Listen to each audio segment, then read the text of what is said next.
नमस्कार दोस्तों। अगले साल होने वाले यूपी विधानसभा चुनाव में क्या योगी आदित्यनाथ ही बीजेपी का चेहरा होगा?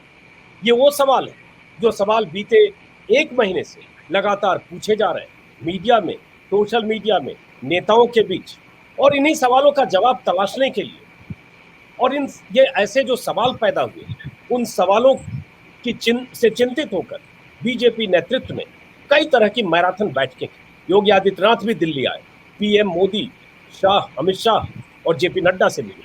अब योगी तो लखनऊ लौट चुके हैं, लेकिन बीते 72 घंटों के दौरान उनके डिप्टी उप मुख्यमंत्री केशव मौर्य 2-3 बार ऐसे बयान दे चुके हैं जिससे लगता है कि योगी को मुख्यमंत्री के तौर पर प्रोजेक्ट करने को लेकर अगर किसी को सबसे ज्यादा ऐतराज है, सीधा ऐतराज है, तो केशव मौर्य है। वो इसलिए क्योंकि केशव मौर्य ने अपने बयान में कहा है, जब उनसे पूछा गया एक चैनल की तरफ से 2 दिन पहले और आज भी, कि यूपी में मुख्यमंत्री का चेहरा कौन होगा, यूपी में योगी आदित्यनाथ ही चेहरा होंगे ना। इन सवालों के जवाब में जो उन्होंने कहा कि चेहरा कौन होगा ये ऊपर वाला तय करेगा, नेतृत्व तय करेगा। दूसरे सवाल के जवाब में काउंटर जब सवाल पूछा गया कि लेकिन अभी तो मुख्यमंत्री योगी आदित्यनाथ है, तो उनका कहना था सामूहिक नेतृत्व, और उसके बाद योगी के साथ मोदी और तमाम लोगों के उन्होंने नाम। लेकिन ये भी हुआ उसी वक्त जब केशव मौर्य ने 2 दिन पहले पहली बार ऐसा बयान दिया था, तो जो बीजेपी के अध्यक्ष हैं, स्टेट प्रेसिडेंट स्वतंत्र देव सिंह ने कहा कि देश में मोदी और प्रदेश में योगी चेहरा हो। यहीं से पैदा हो रहा है कि क्या योगी आदित्यनाथ को चेहरे के तौर पर प्रोजेक्ट करने में, अगले मुख्यमंत्री के तौर पर प्रोजेक्ट करने में केशव मौर्य को ऐतराज है? और अगर ऐतराज नहीं है तो ऐसा बयान क्यों? और अगर केशव मौर्य ऐसा बयान दे रहे हैं तो क्या ये बयान दिल्ली के इशारे पर दे रहे हैं? क्योंकि क्या ये मुमकिन है कि केशव मौर्य मुख्यमंत्री को चेहरा न मानते हुए इशारों में ऐसे बयान दें और 72 घंटों में अपने बयान को रिपीट करें और उन्हें कोई ताकीद न की जाए कि ऐसे बयान से बचिए? तो इसकी वजह क्या? यही तलाशने के लिए हमारे साथ 2 खास मेहमान हैं। अभय कुमार दुबे, राजनीतिक विश्लेषक, आंकड़ों को समझने में, चुनाव की जमीनी हकीकत को समझने में उनका कोई जोर नहीं है पिछले 3 दशकों से। और दूसरे हमारे साथ हैं वरिष्ठ पत्रकार शरद गुप्ता जी, वो भी 3 दशकों से यूपी की राजनीति को खास तौर से समझते हैं, वैसे राजनीतिक पत्रकार के तौर पर लगातार सक्रिय रहे कई संस्थानों में। पहला सवाल अभय दुबे जी आपसे ही है। सवाल यही कि केशव मौर्य का बयान आज फिर मैं देख रहा था एक चैनल पर आया, जब उनसे पूछा गया कि 2022 में चेहरा कौन होगा, योगी आदित्यनाथ जी ही चेहरा होंगे कि नहीं, तो उनका जो जवाब था पार्टी नेतृत्व तय करेगा चेहरा कौन होगा, किसके चेहरे पर लड़ा जाएगा। इसका मतलब डिप्टी सीएम ये कह रहे हैं ऑन रिकॉर्ड कि चेहरा तय नहीं है। इसको कैसे समझा जाए? देखिए, जब भी कोई चुनाव नजदीक आता है, एक तरह के पार्टी के अंदर एक मोर्चा खुलता है और एक मोर्चा पार्टी के बाहर खुलता है, और इससे एक राजनीतिक द्वंद्वात्मकता पैदा होती है, पॉलिटिकल डायलेक्टिक पैदा होती है। उस डायलेक्टिक का समाधान करने की आलाकमान भी कोशिश करता है और प्रदेश का नेतृत्व भी कोशिश करता है। ये बीजेपी के अंदर चल रहा है, अगर इसको गंभीरता से देखा जाए।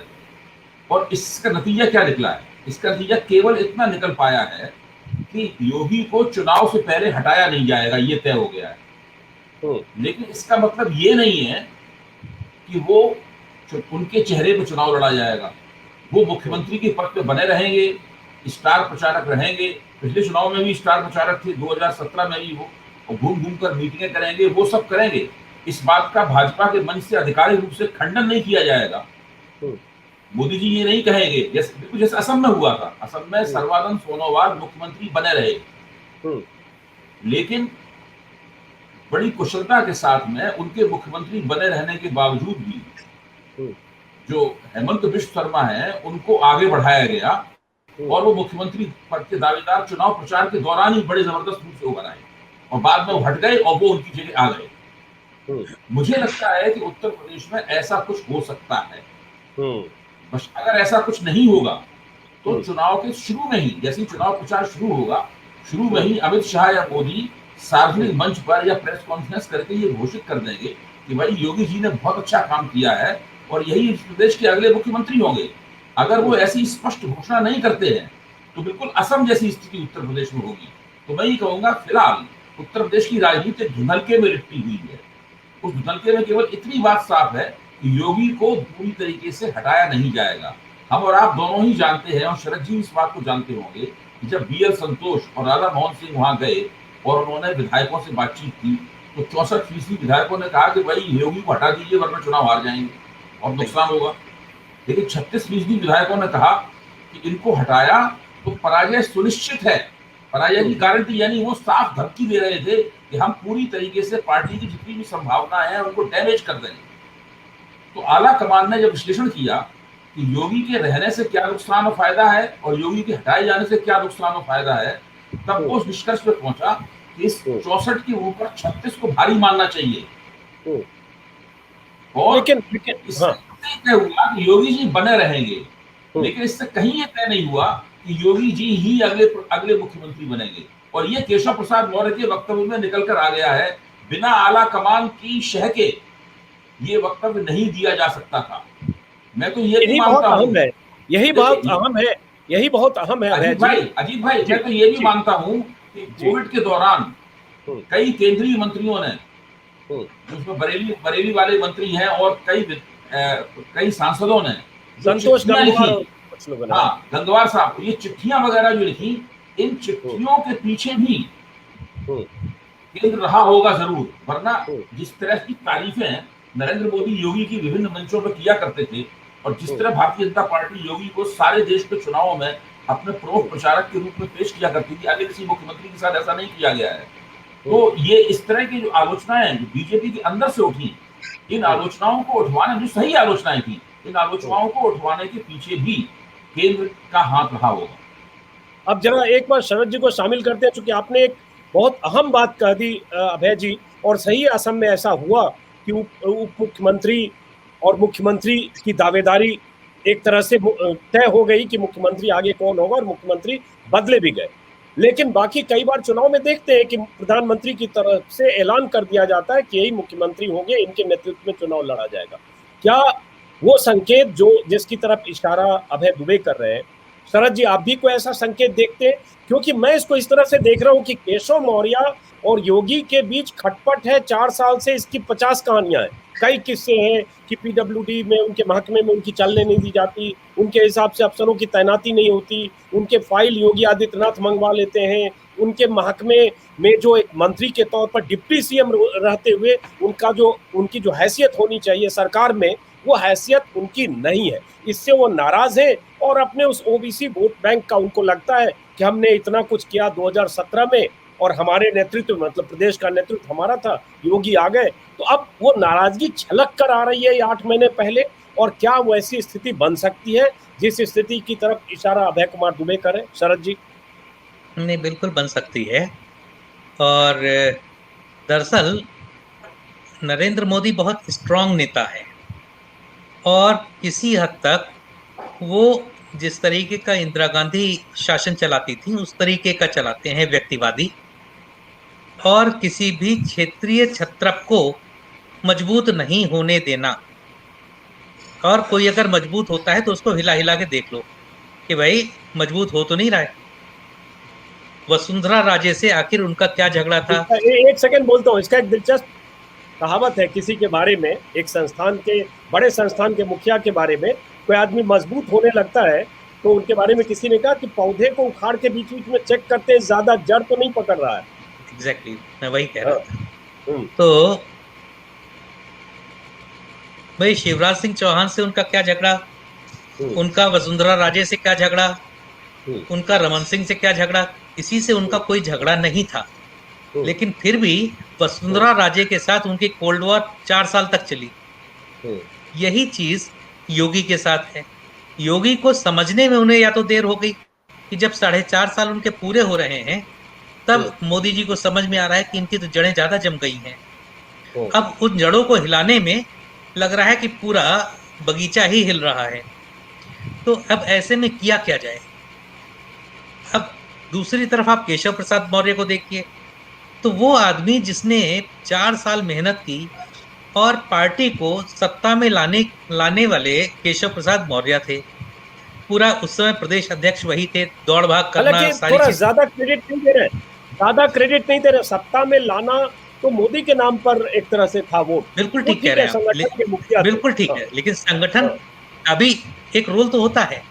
हम्म, तो ऐसे में उनको लग रहा था कि दावेदारी मुख्यमंत्री पद पर उनकी बनती है। हम्म, इधर ओम प्रकाश राजभर ने उसको और हवा दे दी कि भाई हम्म, पिछड़ों के नेता केशव प्रसाद मौर्य थे, प्रदेश अध्यक्ष थे, हमें बताया गया कि यही मुख्यमंत्री बनेंगे, इसलिए हमने पूरे प्रदेश के पिछड़ों को इनके पीछे लामबंद किया। हम्म, तो हवा तो बढ़ती है कि नहीं।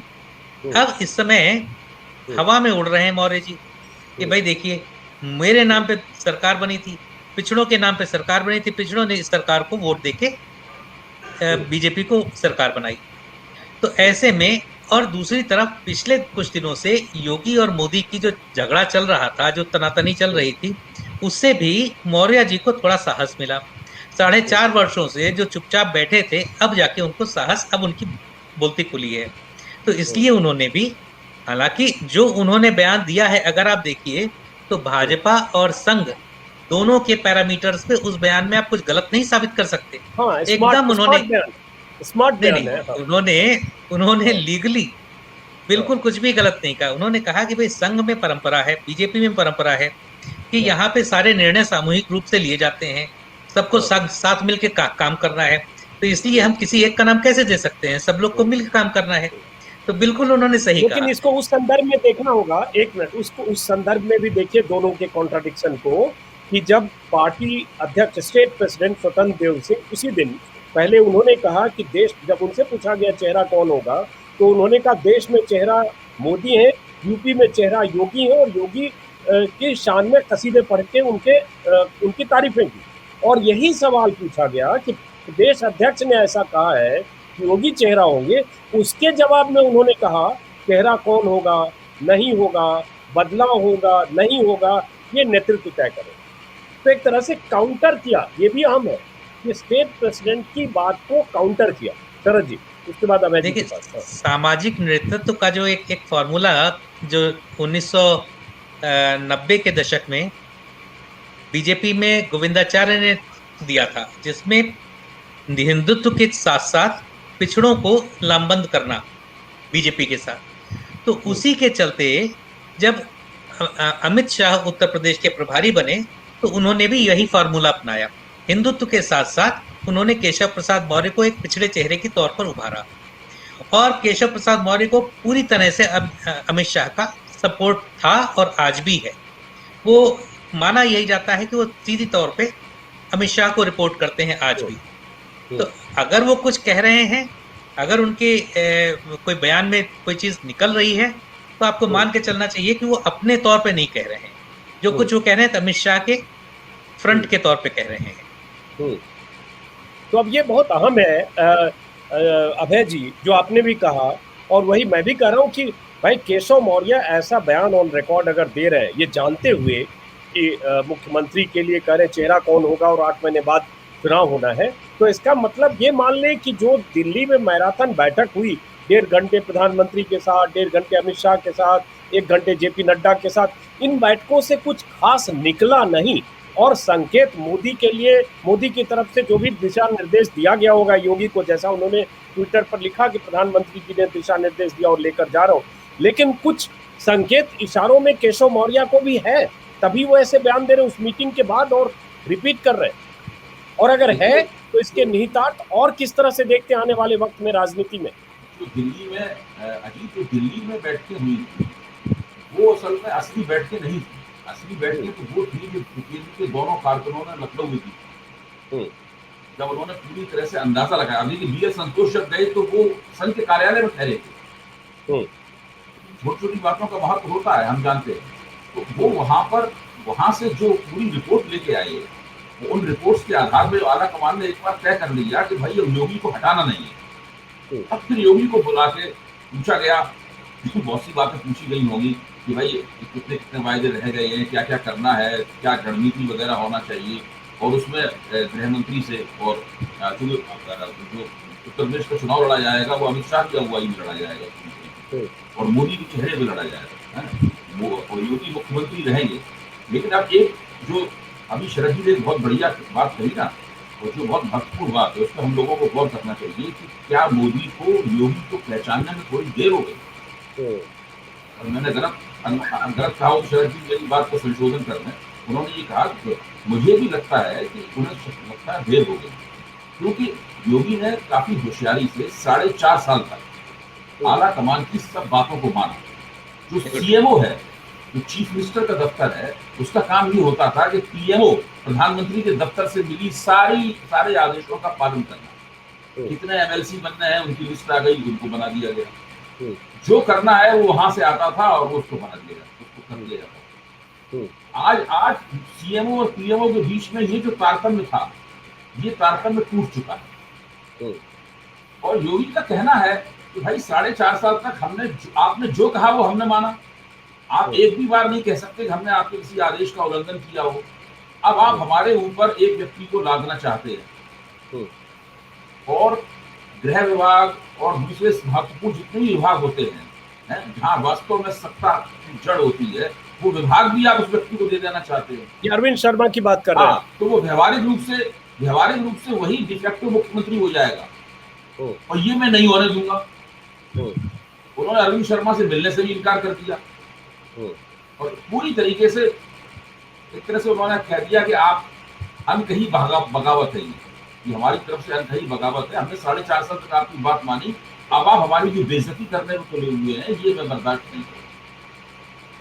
अच्छा, इन 4.5 साल में योगी जैसे व्यक्ति में जो महत्वाकांक्षी है, जो मजबूत है, जो दबदबे वाला है, दबंग है, दबंग किस्म की सरकार, एक बाहुबली किस्म की सरकार भी योगी ने चलाई, तो जाहिर है कि उनके इर्द गिर्द एक लॉबी तो बनी गई है, एक राजनेताओं की, एक खास बिरादरी से जुड़े हुए नेताओं की और नौकरशाहों की एक पूरी की पूरी लॉबी बन गई है। चंद्रदेव सिंह भी उस लॉबी के महत्वपूर्ण अंग हैं। इसलिए जब उन्होंने ये कहा, मेरा कहना है केशव प्रसाद मौर्य को ये बयान देने की जरूरत ही नहीं पड़ती अगर संतोष सिंह ये बयान नहीं देते तो। संतोष सिंह ने ये बयान दिया कि भाई प्रदेश में योगी चेहरा होंगे, तो फिर उसका जवाब वहां से दिया गया। अगर वो एक सवाल है, उसके बाद आता हूँ शरद जी, इसका मतलब ये है ना, जो आपने पहले भी कहा असम का एग्जाम्पल देते हुए, कि अगले 8 महीनों में अभी हम कोई ऐसी स्थिति देख सकते हैं कि जो मान रहे हैं कि अब मामला कुछ सेटल हो गया, वो सेटल नहीं हुआ है, और 5-6 महीने बाद जब अक्टूबर, नवंबर, दिसंबर में जब चुनाव की तैयारियां जोरों से होगी, तब कुछ बड़े ऐलान या ऐसी चीजें देख सकते हैं क्या? क्योंकि एक बड़े नेता का, जो डिप्टी सीएम है, जो पिछड़ों का नेता है, जो नुमाइंदगी करता है, और जाहिर है संगठन में उनकी पकड़ रही होगी, उनकी ये नाराजगी को बैलेंस करने के लिए क्या ऊपर का नेतृत्व जिसकी तरफ इशारा कर रहे हैं केशव मौर्य, वो कुछ ऐसे फैसले कर सकता है क्या केशव मौर्य को, ताकि वो खुश रहे या वो बहुत नाराज ना हो, या पूरा जोर लगाए इसके लिए? देखिए, केशव मौर्य जिस बिरादरी की नुमाइंदगी करते हैं, वो बिरादरी संख्यात्मक तो शक्तिशाली बिरादरी तो है, वो एक मलाईदार तबका तो है, लेकिन वो संख्यात्मक रूप से इतनी प्रबल नहीं है कि वो बहुत बड़े पैमाने पर भारतीय जनता पार्टी के अंदर एक वोट ले जाते हैं। तो जब जैसा कि अभी शरद जी ने बताया कि जब उन्होंने कहा, राजभर साहब ने, ओम प्रकाश राजभर ने ही कहा कि भाई इनके पीछे हमने सारी गोलबंदी की थी, तो उनको हवा मिल गई, तो वो अपने आप को पिछड़ों का बहुत बड़ा नेता समझने लगे। तो उनकी यदि आपकी छवि भी ऐसी नहीं है कि वो बहुत बड़े खड़े होकर सीधे योगी के खिलाफ खड़े हो जाए, जब तक उन्हें शह नहीं दी जाएगी। निजी बातचीत भी अगर आप उससे करें तो वो बड़े सम्मिश्रित किस्म के वैसे आदमी हैं, आपको लगेगा कि वो इतने बड़े नेता नहीं है जिस तरह से वो बातचीत करते हैं। जब उत्तर प्रदेश में अध्यक्ष थे भाजपा के, तब मेरी उसके कार्यक्रम में मुलाकात हुई थी, और उन्होंने जिस विनम्रता का, जिस आजिजी का उन्होंने परिचय दिया, वो मुझे अच्छा भी लगा, मुझे आश्चर्य भी हुआ कि इतनी बड़ी पार्टी का प्रदेश अध्यक्ष है और वो इस तरीके से बातचीत कर रहा है।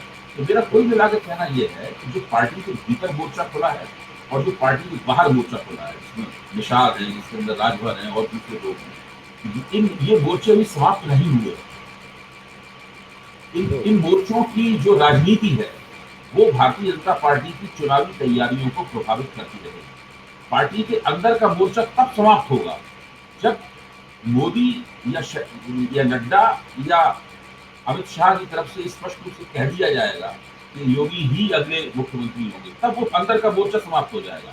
जैसे बगावत करनी होगी, बगावत कर देगा, जिसको घुटने टेकने होंगे वो घुटने टेक देगा, वो मोर्चा समाप्त हो जाएगा। फिर बाहर के मोर्चे को तय करना पड़ेगा जो कब तक खींचेगा।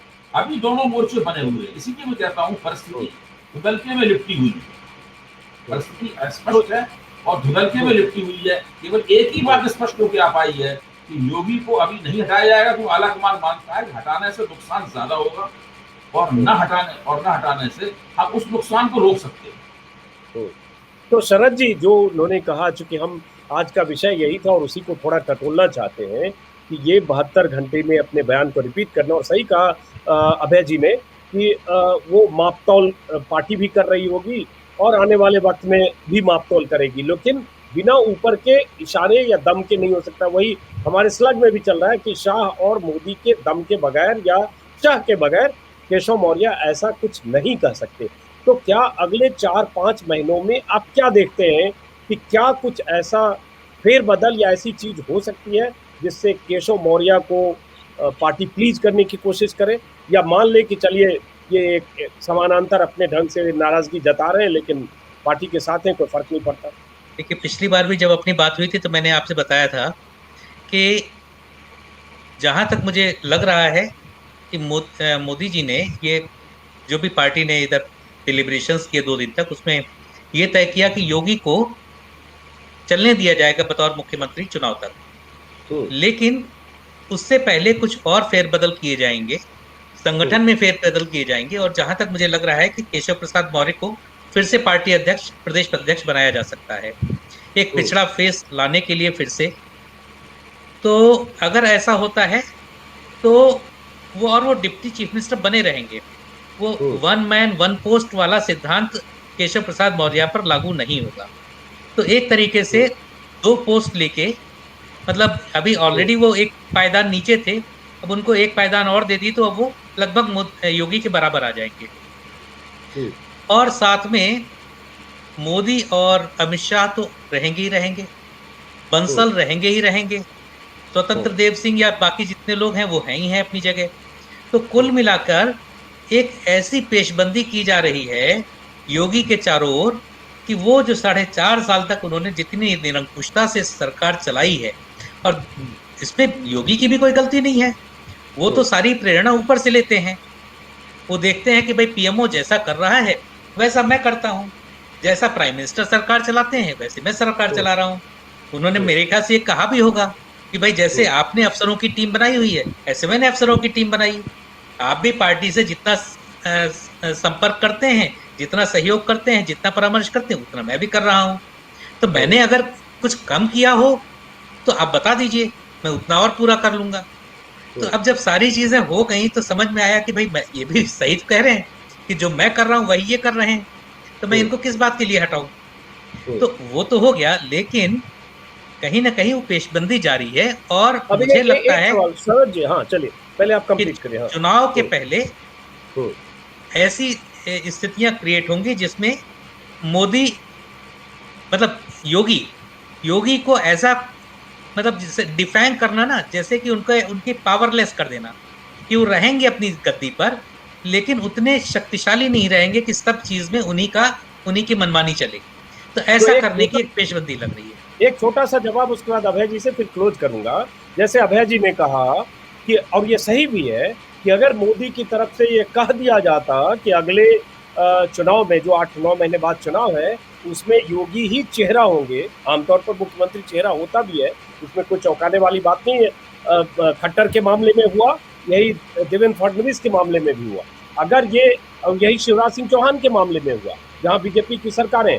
तो अगर ये मोदी शाह की तरफ से कह दिया जाएगा या कह दिया जाता तो केशव मौर्य के ऐसे बयान नहीं आते।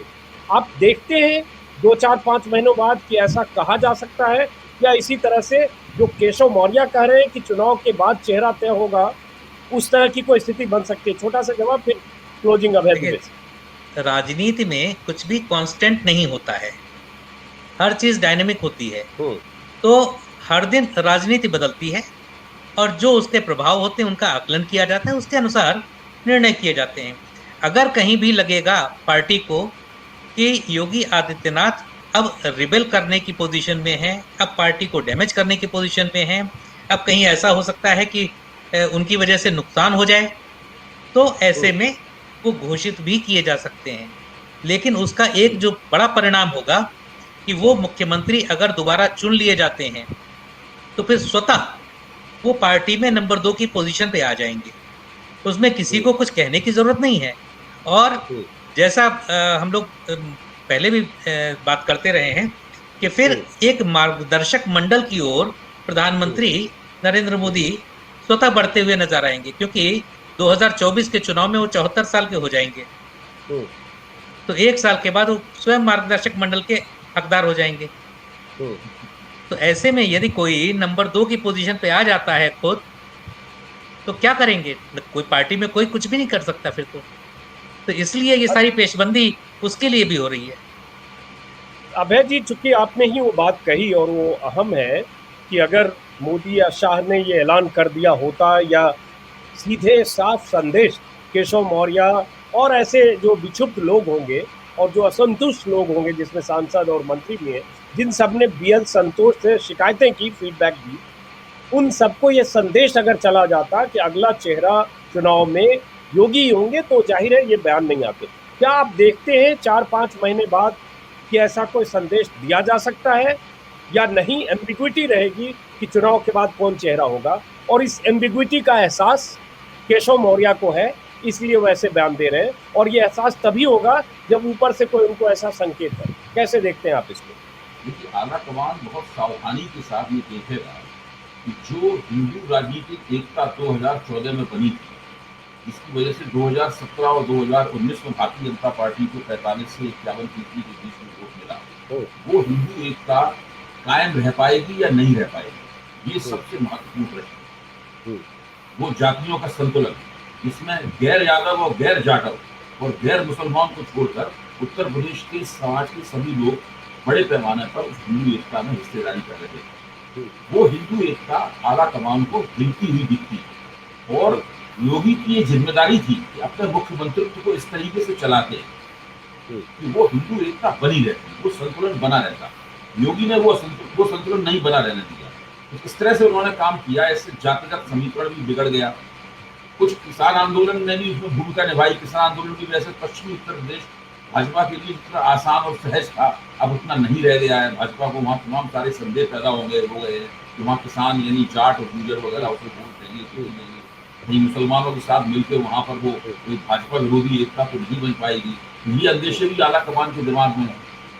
तो ये योगी सरकार की जिम्मेदारी है कि वहाँ पर किसानों की बकाया का भुगतान करे और इस तरह के तमाम कदम उठाए, जिससे वहाँ पर जो एंटी इनकम्बेंसी बनी है किसान आंदोलन के कारण, वो एंटी इनकम्बेंसी बंद हो। फिर बीच में राजभर को जिस तरीके से मंत्रिमंडल में रखा गया, बिल्कुल ढक्कन बनाकर, उन्होंने लोकसभा चुनाव से पहले विद्रोह कर दिया था, वो बाहर चले गए थे। तो अब राजभर का क्या होगा, निषाद का क्या होगा, और तमाम दूसरी छोटी छोटी बिरादरियों के लोग जो पार्टी के बाहर मोर्चा बनाकर सौदेबाजी कर रहे हैं, वो सब अगर 2-3 महीने के अंदर ठीक हो, दुरुस्त हो गए, ये सारे अंतर्रोध अगर दुरुस्त हो गए, हिंदू राजनीतिक एकता दोबारा मजबूती के साथ उसी तरीके से बनी हुई दिखने लगी जैसे पिछले 3 चुनाव में दिखाई पड़ती थी, तो आला कमान दूसरी दृष्टि से सोचे, फिर वो योगी से ज्यादा हमदर्दी से भी सोच सकता है।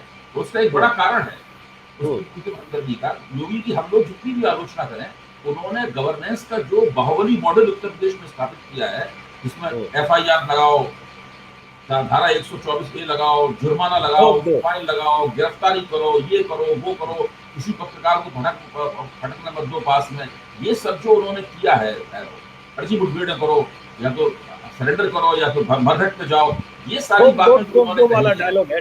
हाँ, ये जो बातें कही है, ये राष्ट्रीय स्वयंसेवक संघ और मोदी को अंदर से पसंद है। ऐसा नहीं है कि वो योगी से इस वजह से नाराज है, ये तो योगी के लिए ब्राउनी पॉइंट्स हैं।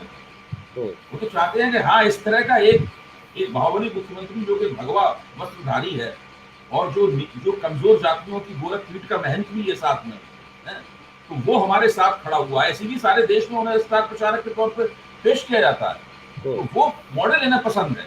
लेकिन वो ये नहीं चाहते हैं कि वो हिंदू एकता इनकी कार्यशैली, राजनीतिक कार्यशैली गड़बड़ा जाए। तो योगी की जो माइनस पॉइंट है, यानी योगी के नंबरों में जो कटौती हुई है आला कमान के सामने, उसकी बुनियादी वजह ये है कि वो हिंदू एकता गड़बड़ा गई है। अब आला कमान देखना चाहता है कि वो हिंदू एकता दोबारा योगी जी की मदद से या केंद्र की मदद से या दूसरे रणनीतिकारों की मदद से 2-3 महीने में फिर से फिट हो पाती है कि नहीं हो पाती। चलिए, क्लोज करने से पहले कोई इनका इनकी राय से सहमत या असहमत होते हुए कुछ अपनी बात कहेंगे शरद जी? नहीं नहीं, अभय जी ने बिल्कुल एकदम एकदम टू द पॉइंट रखी है बातें। और जैसा वो कह रहे हैं कि अब पूरा का पूरा दारोमदार बीजेपी की हाईकमांड पे है कि अमित शाह, नरेंद्र मोदी और जेपी नड्डा, ये तीनों लोग चुनाव से पहले अगर स्पष्ट नहीं करते तो माना यही जाएगा कि असम मॉडल पे कोई और मुख्यमंत्री बनेगा चुनाव के बाद। चलिए, आप दोनों मेहमानों का बहुत बहुत शुक्रिया। और ये एक सिग्निफिकेंट बात अभय जी ने कही, और शायद ये कहीं न कहीं संकेत होगा केशव मौर्य को, या ऐसा उनको लगता होगा कि अभी से ऐसा माहौल है तो ऐसा कुछ हो सकता है चुनाव के बाद या चुनाव के पहले, तभी वो 72 घंटों में 2 बार ऐसे बयान दे रहे हैं, वो भी तब जब जो स्टेट प्रेसिडेंट हैं वो कह रहे हैं योगी प्रदेश में बीजेपी का चेहरा है। तो सवाल ये उठता है, क्या केशव मौर्य की महत्वाकांक्षा को शाह दे रहे हैं, मोदी दे रहे हैं? अगर न दे रहे होते तो केशव मौर्य चुनाव से 8 महीने पहले योगी की दिल्ली यात्रा के बाद ऐसे बयान कैसे दे रहे हैं? इन्हीं सवालों के साथ इस बातचीत को खत्म करते हैं। आप दोनों मेहमानों का बहुत बहुत शुक्रिया। नमस्कार।